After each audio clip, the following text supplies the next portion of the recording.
presentation is fundamentally designed to say is this. Africa, historically, Sub-Saharan Africa, has been fundamental to the global prosperity of the advanced countries. Okay? And Africa had a role to play. It has a role as a raw material producer. We will not allow Sub-Saharan Africa to escape that. Okay, we do everything to keep Sub-Saharan Africa where it is, also impoverished. It's absolutely vital for the prosperity of everyone else. So let's get clear about that.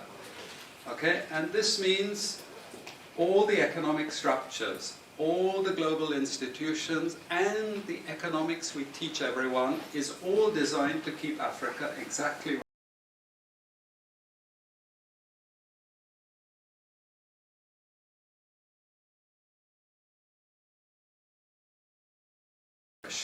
because we need those raw materials and we need them dirt cheap. Okay, so that's the message. It doesn't mean to say that there's nothing Africans can do. Of course there is. Okay, but this is the opposition that they're fighting. This is what it's about. Because if Africa does do something different, I assure you living standards of all those in Europe and North America and Asia is going to fall. Okay? And that is a big price to pay. I assure you that the West is not going to allow that without a big fight. Okay, so this is what it's fundamentally about. What I want to show you is how these structures are operating. It's just 20 minutes, so we can't do very much, but just to give you a little bit of an idea. And why I keep the ideology part there is because we are part of the producers of ideology. At universities and academic institutions, we are complicit in this whole enterprise. Okay, so the job of many Western academics is to convince Africans they have to keep doing what they're doing. Okay, and to show them it's your fault that you're poor. It's not our fault. It's your fault that you're poor. You know, so this is what we do in academic institutions, and I want to show that as well. Let me just start. This is what it's basically about, so you know what it's about. But I want to just show you the extent to which Africa is specializing in the production of raw materials and basic agricultural goods. We know the basic forces that have caused this underdevelopment. We know it's colonization. I will not discuss that very much because my colleague speaker is going to go into some aspects of this. But I do want to discuss the global economic structures, the global financial institutions, and economic ideology, briefly, to give you a flavor of those. Let me start with this. You can't really see it so easily, but if those of you who are interested, you want the PowerPoint, I'm sure we can make it available to you. But the thing that you really need to see is the top line. Okay? And the extent of dependency is captured by this statistic at the top. Okay? And you compare it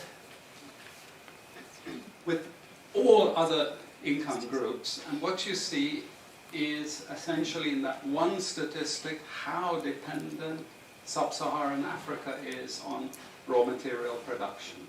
Okay? This is the very heart of what makes Sub-Saharan Africa beat. Okay? Here, just to have a look at one very important additional statistic, with all this export coming from Sub-Saharan Africa, how much does Sub-Saharan Africa account for in terms of global trade value? We know there are vast resources coming from there, but look at the bottom line in terms of global trade value. Look at that. 0.5%, 1975, 0.95%, going down to 0.1. To 0.1. Meaning that with all these vast resources being produced, how much are they getting for it? Nothing. Nothing. This is a very significant piece of data. Then I just want to show you what has happened to Sub-Saharan Africa, because what we know, and from all studies, no country ever develops without manufacturing. Okay, producing raw materials will not take you anywhere. Producing basic agricultural goods will not take you anywhere. And let's have a look at how much manufacturing activity takes place in Sub-Saharan Africa. We can look over the last 15 odd years, 15, 20 years. And we see manufacturing has actually declined as a percentage of the total. This is percentages of total production in Sub-Saharan Africa. How much of it is accounted for by manufacturing? So this figure here is 17% of the total.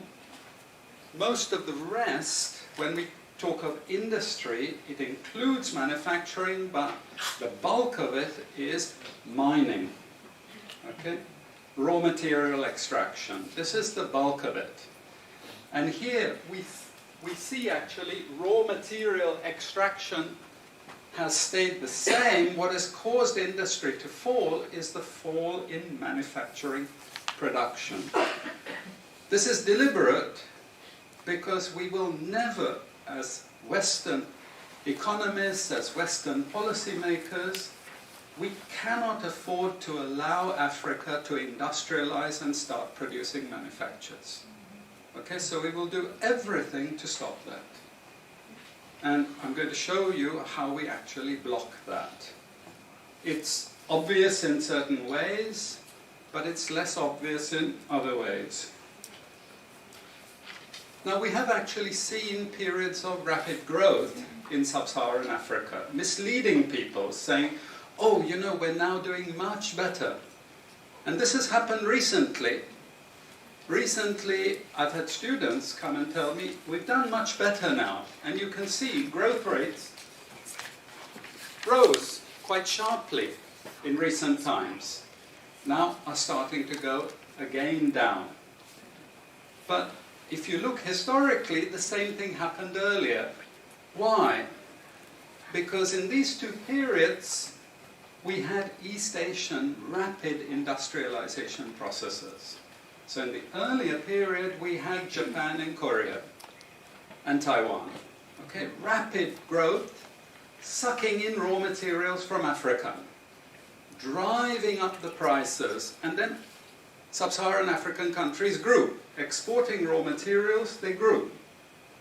But after those countries finished industrialization, then Sub-Saharan African growth rate again fell. Okay, but along comes China. Next wave. Okay, again, Sub-Saharan African growth rises, but now China is going down. As many of you now know from the press, China is going down. But Sub-Saharan Africa is going down even faster. And we're going to go back to where we were again, with very low prices of raw materials, very low growth rates, and again, the sorts of poverty that we saw once before. Because, bottom line, Sub-Saharan Africa is condemned to this role. Just the supplier of raw materials, not a manufacturer. Very recent data showing emerging markets that produce raw materials against emerging markets that produce manufactures. And you can see now with the weakness in the global economy, it's the emerging markets, that's the red line, it's those countries that are suffering the most, the emerging markets producing raw materials. They're suffering the most. And here it translates into their currencies being butchered. Okay? The currencies are collapsing of these countries, and many of them are Sub-Saharan African countries. Some of them are Latin American countries, okay, who also rode that same wave. They thought that raw material production was going to save them. But now they're facing terrible problems. And I'm sorry to say, it's just going to get worse in the next 2 years. It's not going to get any better. And this is what it does in terms of gross domestic product. It's the blue line you should look at. It's the blue line compared with the red line. And what we know is that blue line is really going to go down sharply in the next 2 years. Okay, so relative to the rest of the world, Sub-Saharan Africa is going to suffer. Again, why? Because it's condemned to this raw material production. This is basically why. How is it condemned to that? Well, the first and most important is the economic structures.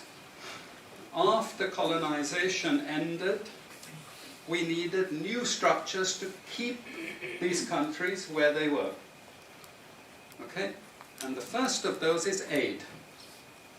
Okay? We give them aid. Aid for what? Actually, we give them aid to keep repressive regimes in power. That's all. Okay? We're not giving them aid for much more, except to a little bit of infrastructure to make sure those raw materials get to the ports and are gotten out of the ground. But for the most part, we give repressive regimes money and power and guns to keep that system going. This is what it's fundamentally about. All the hypocrisy about transparency and democracy and bullshit like that, it's all bullshit. You know? And at least the Chinese don't enter into that bullshit. They say, we don't care about the whole political environment, we just give the money. Okay? And it's for raw material extraction, period. Okay? Number 2, and this was a very important one, still is, debt. I was telling some of my students today, was it today or yesterday, about Confessions of an Economic Hitman. Do you remember this? Have any of you heard of this one? Confessions of an Economic Hitman.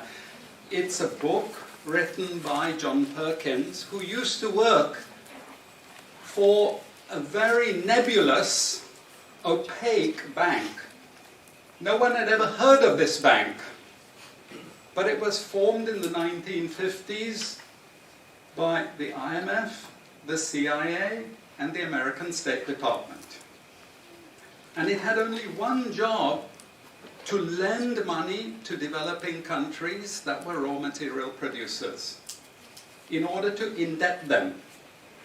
Once you are in my debt, I control you. Okay? And this bank had 4,000 employees. But no one ever heard of this bank, you see. But it would go to country after country offering loans. And if the president did not accept the loan, they were killed. And he gives 2 examples of presidents who were killed when they did not accept the loan. You see, the lending is also very important to trap the country. It's very important. It's part of that process. I teach in Suriname. And Suriname in recent times had a huge foreign exchange reserve. So big they didn't need to borrow money. And then one of my students, who was very high up in government, he said, you know, the IMF is trying to convince us to borrow money from foreigners. Why? I thought, duh, you know, sorry about this, but, you know, this is the game. And in the end, Suriname did borrow this money because the IMF said, if foreigners lend to you, then everyone will think Suriname is such a strong economy that foreigners are interested in lending to you. You understand? Before Lula came to power, you know, the previous president in Brazil, Cardoso, his predecessor, took a gigantic international loan. No necessity for taking the loan. Why? Because once I catch you with the debt strings, I hold you forever. You are my prisoner. Okay, so debt has been this huge spider's web which has trapped Sub-Saharan Africa and keeps them held there. Aid, debt. We have a third structure which is again not known by many people, but it's something that was put in place and continues to this very day, with no one discussing it. No one says anything about it. It is monopoly buying structures. This is for all raw materials and basic agricultural goods produced by developing countries. There are only 4 or 5 Western multinationals that buy all those goods. And they collude between them. So if you take any major product, these Western multinationals, they collude between them. Even if we go down to banana production, we had a PhD done here at the ISS, and the person showed that the 4 or 5 major multinationals, they collude, and in order to make sure their control is total, what they do is they force all the producers to produce the same uniform banana. You know, the crap you buy in the West and has no taste at all. You go to any developing country, you know how a banana tastes, don't you? There's so many of them, lots of varieties, but we only market 1 or 2 types, so we have control, you see. If you don't produce at the price I want you to produce, I go to the next country. You see, we get control. So these buyers, they impose that control, and they keep pushing the prices down and down and down. Okay, this is the game. No one says anything about it. There are no commissions of inquiry to say, this is illegal, what you're doing. The WTO has nothing to say about this. But sorry to say, you know, if banana prices rose 10 times, especially for people like me who love bananas, okay, I protest. I like my living standards. Okay, it's the same with all the other raw materials, you see. We're all benefiting, we're complicit. We're actually complicit in this because we will protest and shout out if the situation ever changed. Okay, now we come to those international institutions. And I must tell you this, from the outset, don't think of them as wicked. IMF, World Bank, WTO. We always think evil creatures, horrible. It's not. It's just economics. It's economic warfare. The rich declare war on the poor. It happens everywhere. It happens in a country. The rich control the government. Of course they do. You really believe you have democracy? Come on. You know, I mean, grow up. This is not about people living in democratic systems. What we have is the rich control. The rich set up these institutions explicitly to control the poor countries. And they don't give them much room for maneuver. Which incidentally, when the IMF starts talking of poverty alleviation, you should also understand that there's another game there also starting to play, which I'm going to come back to later. But what do these institutions do? What does the IMF do? What is structural adjustment about? It's about making sure countries keep producing what we want them to produce. We make sure they have recurrent balance of payments problems. You notice these countries never get out of balance of payments problems. You notice that? Whereas countries that never took IMF support are always out of balance of payments problems. But the countries that are continuously getting advice and support by the IMF, they're always in balance of payments problems. Why? Because that's the way we keep our stranglehold on them. And that's what we have done. We have done, the IMF and the World Bank. And they've also done something very, very important. And that is they have destroyed the self-sufficiency of these countries. Colonization started it. Okay? One of the most important things is we destroy food self-sufficiency. Okay? And the World Bank continued it. They forced most countries to eliminate all food subsidies and food support. Okay? Because once you don't produce your own food, I increase my control over you. How do we know this? Well, very funny thing happened some years ago. Not so funny, actually. It involved starvation of a large number of people in Malawi. Okay? Many of you could remember this because it was really tragic. But the Malawian finance minister, who was under terrible threat at the time, suddenly broke ranks and he said, well, you know why we had this famine? Because one of the conditions of the loan given by the World Bank was we destroyed all our grain surplus stocks. Why? Because remember, we want you dependent. 1970s, the US Senate, the US Congress said, we will not allow Latin America to produce their own food. We will start a strategy involving the IMF and the World Bank to destroy food self-sufficiency of Latin America. Then they will indeed be our true backyard. And that's exactly what they've done. Look at all the Latin American countries. Look at them. They used to be food self-sufficient, but they're no longer food self-sufficient. Now here comes the kicker. This is the beautiful part of it. I congratulate them. You know, I admire them because they do it so well. Okay? I know it sounds really perverse, but we have now in the WTO something called the Agreement on Agriculture. Okay? You know what that Agreement on Agriculture states? It says, if you don't have any subsidies, you're not allowed to put these subsidies on food. But if you have subsidies and income support for food production, you can keep them. Who has all the subsidies and income support? US, Europe. The largest budgets in the world for supporting their farmers are Europe and US. But the World Bank and IMF have destroyed all those subsidies. You see, all those subsidies have been destroyed. And now we're telling these countries, you don't have subsidies? Tough luck. You know?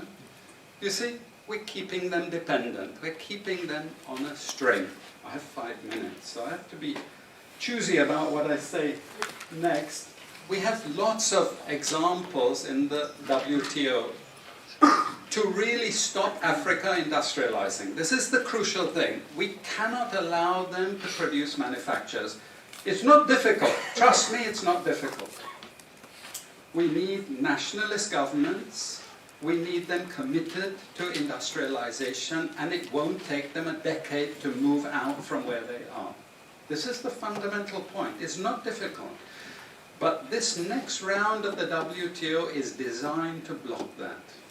If we had time, I would go through all the different things that they're trying to put into place to block anyone else getting on top of the ladder. You've read this book of Hajun Chang, Kicking Away the Ladder. You see, when we become rich, we make sure the others can't climb up the ladder and join us. Okay? And this is what this next Doha round is about. It's to make sure, especially Sub-Saharan African countries, do not escape. Since I have about 3 minutes left, I'm going to go to this economic ideology thing, because this is important for academics. You see, we teach, in many cases, garbage, and it doesn't hurt anyone, a lot of this garbage. You know, it's just blah, blah, blah, blah, blah.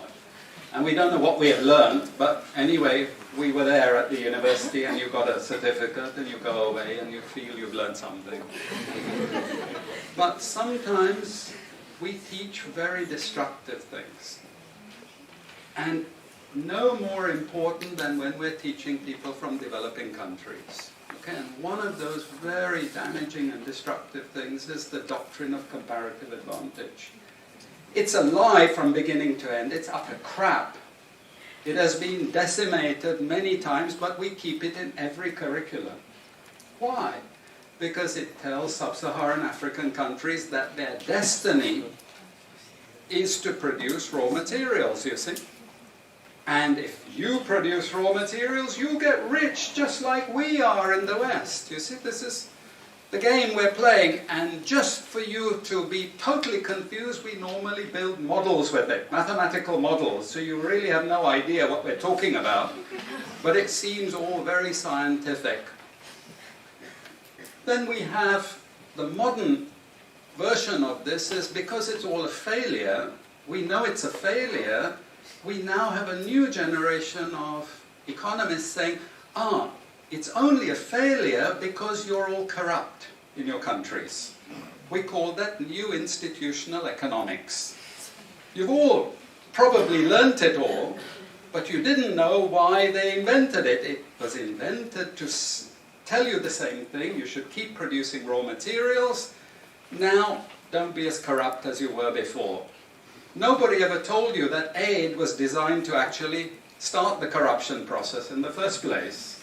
Okay, and we need corruption to make sure you're doing all these things. But now we blame the victim.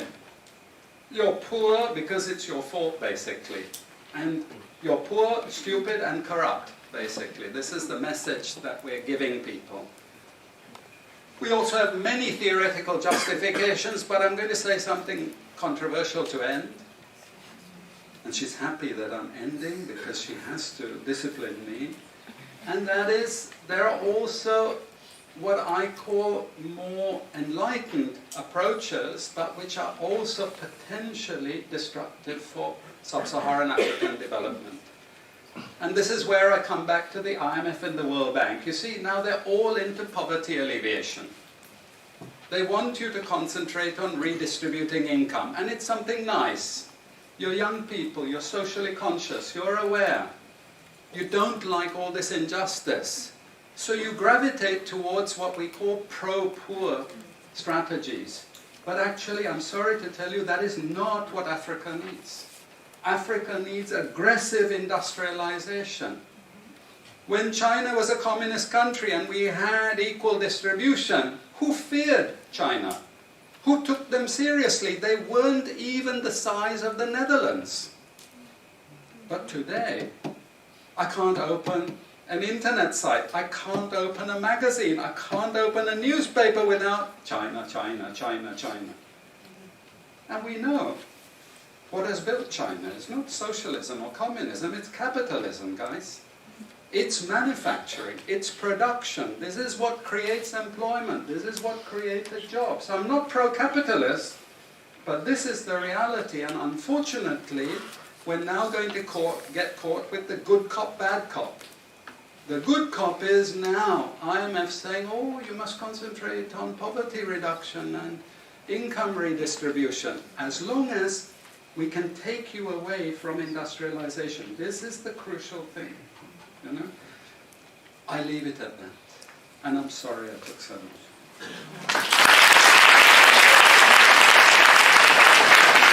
If you've enjoyed this video, please hit the like button and also consider subscribing to our channel. That way, you shall stay abreast of upcoming videos like this one. Thanks for watching and see you in the next video.